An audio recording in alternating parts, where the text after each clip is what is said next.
নবীজি মুহাম্মদুর রাসূলুল্লাহ সাল্লাল্লাহু আলাইহি ওয়াসাল্লাম পবিত্র হাদিস শরীফের মধ্যে ইরশাদ করেছেন, মান ফাত্তারা ফীহি সাইমান কানা মাগফিরাতাল লিযুনুবিহি ওয়া ইতকা রাকাবাতিহি মিনান নার।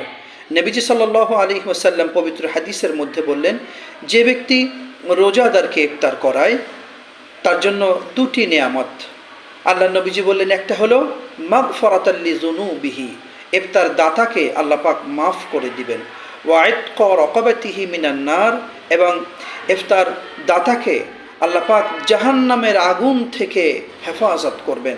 দুটি নিয়ামত, গুনাহ মাফ হবে, জাহান্নামের আগুন থেকে আমরা মুক্তি পাব। প্রিয় ভাইরা, আসুন পবিত্র মাহে রমজানে সর্বত্র মমিন মুসলমানদের মাঝে মসজিদে মসজিদে, ব্যবসা ক্ষেত্রে, ঘরে ঘরে ইফতারের আয়োজন হচ্ছে। আসুন আমরা নিজেরা ইফতার করব, ঘরের সবাইকে নিয়ে ইফতার করব, প্রতিবেশীর দিকে খেয়াল রাখব, আর আমরা আমাদের অধীনস্থ যারা আছে এদের দিকেও আমরা খেয়াল রাখব, কোনো মানুষ যেন অভুক্ত না থাকে। ইফতারের এই সুন্দর আয়োজনে আমরা সবাইকে শামিল রাখব। আল্লাহুম্মা আমিন।